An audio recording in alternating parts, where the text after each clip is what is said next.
This man was ready to return his new dog back to shelter, but soon finds out something unexpected that made him cry. Little did he know that the dog he was about to adopt from the shelter will be far from his expectations of a pet. Jonathan decided to adopt a dog to get rid of the loneliness he felt after moving to a new town. It had been 5 months since Jonathan moved into his home in the city. 5 months period is not that long, except for him. It didn't feel that way.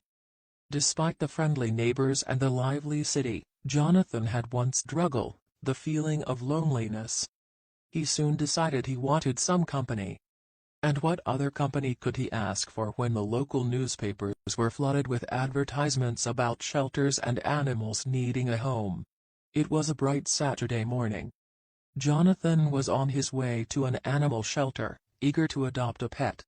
He could barely contain his excitement as he spotted the shelter from his car. It was a faded gray-colored building with a rustic fence around it.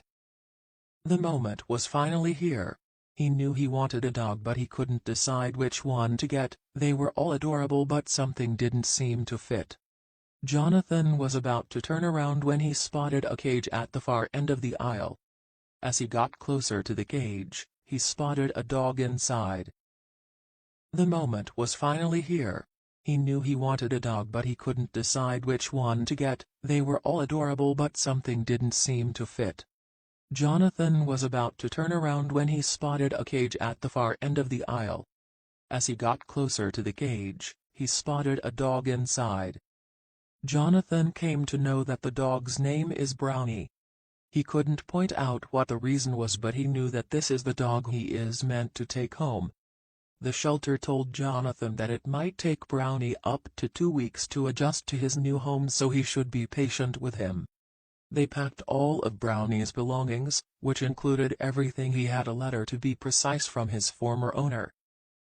Jonathan concluded that the dog might have dealt with tormented experiences that made him scared and disturbed. The only thing that seemed to put Brownie at ease was a tennis ball he found among his old things. Jonathan was hopeful once they reach home, the dog would settle in nicely. As Jonathan pulled up into his driveway, he realized the dog is becoming restless again. He opened his side of the door, but Brownie didn't make any movement. Jonathan had to carry him inside the house because he was shivering with fear and unable to step inside. Brownie spent the entire evening shivering in a corner underneath the sofa. Jonathan couldn't understand what he was so scared of. He knew this place was unfamiliar for the dog, but it seemed like there was something else too that was bothering Brownie, but he was simply unaware of it. Jonathan decided to put all of his old things in the back of the garage closet because somehow throwing it all away didn't feel right. Unfortunately, the new things made no changes in Brownie's behavior. He was still a sad, afraid little dog who didn't like to be seen.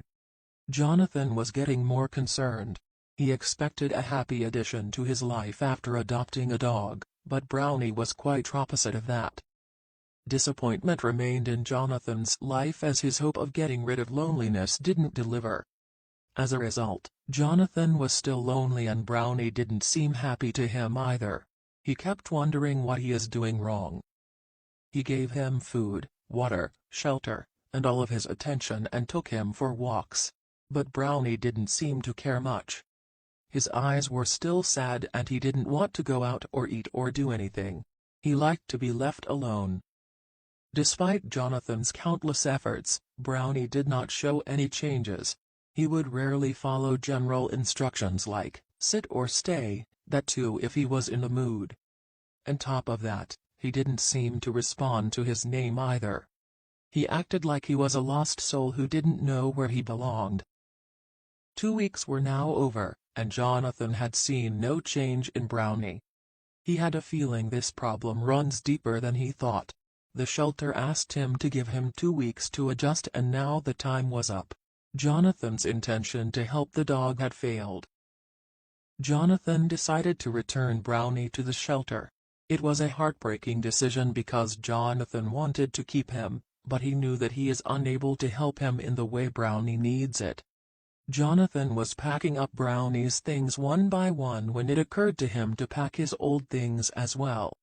Jonathan took heavy steps towards the garage, his shoulders slouched in sadness. Jonathan opened the closet and started taking out Brownie's items one by one. As he picked up the dog bed, an envelope fell from it. He picked up the envelope and looked for any address or name, but it had none. Jonathan ripped the envelope open to reveal a letter inside it. Surprisingly enough, when Brownie spotted Jonathan going through his things, he got excited and ran over to him with his tail wagging. Jonathan was astonished at this sudden change in the dog. He sat down and began reading the letter. It read, "To whoever gets my dog, well, I can't say that I'm happy you're reading this. A letter I told the shelter could only be opened by Brownie's new owner. I'm not even happy writing it." That's when it clicked. Jonathan remembered the shelter informing him about a letter left for him, but he forgot about it, until now. He continued reading, "If you're reading this, it means I just got back from my last car ride with my lab after dropping him off at the shelter. When I was packing up his things, he knew something was different. It's like he could sense that something was wrong.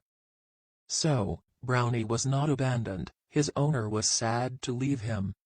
The owner wrote, "First, he loves tennis balls, and he loves to hoard them. He usually always has two in his mouth, and he tries to get a third in there too." A tiny smile appeared on Jonathan's face. The owner spoke highly of how Brownie can follow commands and gestures easily. So, it was clear to Jonathan that Brownie was trained by his previous owner. This letter was slowly helping Jonathan in understanding Brownie better. His fear, his lack of interest, and his mood to be left alone, all made sense to him. He lived with one man his whole life, so, of course, it was difficult for him to live with a new owner. Jonathan was truly surprised by what the letter said next. "I need to share one more bit of info with you. His name is not Brownie. I don't know what made me do it exactly, but when I dropped him off at the shelter, I just told them his name was Brownie. So, the dog was not called Brownie. But why did the owner give a fake name at the shelter?" The letter read, "If I end up coming back and tearing up this letter, then everything is fine, but if someone else is reading this, then his new owner should know his real name. It will help you bond with him. Who knows, maybe you'll even notice a change in him if he's been difficult. His real name is Cadbury because that's what I drive." Jonathan could tell by reading this letter that the owner loved Cadbury immensely, which is what confused him. Why did he put the dog up for adoption if they loved each other so much? Out of all the possible reasons Jonathan could imagine, the truth turned out to be far from his expectations. The letter read, "I told the shelter that they couldn't put my dog up for adoption until they received word from my commander. There was no one I could have left Cadbury with. It was my only real request of the army upon my deployment to Iraq that they make one phone call to the shelter in the event of, to tell them Cadbury could be put for adoption." Jonathan found himself getting emotional now. This was too depressing. He continued reading though. "Well, this letter is getting depressing, even though I am just writing it for my dog. But dogs can be like family, and he has been with me for the past 7 years, almost as long as the army has been my family. I hope I honored him by my service to my country and comrades." Jonathan's eyes were blurry now. He didn't even realize when his eyes welled up. The owner thanked Jonathan for taking care of his dog. "I have to drop this letter at the shelter now. Good luck with Cadbury. Give him a good home, and give him an extra kiss good night every night from me. Thank you, Paul Mallory." The name Paul Mallory rang a bell in Jonathan's head. He had heard this name when he first moved into this city. He was known to be a hero amongst the people who lived here. Unfortunately, he passed away during his deployment in Iraq. He was on a mission to save 3 team members. Later on, he was rewarded with a Silver Star for his noble endeavors. Jonathan was completely sobbing by this point. The letter was so saddening he needed time to gather himself. Now, every time he looked at the dog, he remembered Paul and how much he loved Cadbury. He knew he can't send Cadbury back to the shelter, the poor thing had already lost a home. Jonathan called out to the dog, "Hey Cadbury." The dog's eyes immediately opened and he came running towards Jonathan. He couldn't believe his eyes, it felt like calling him by his name was all it took to remind him of who he is. Cadbury didn't feel lost anymore and took notice of his new owner. Jonathan petted him lovingly. Things would never be the same for either of them from now on.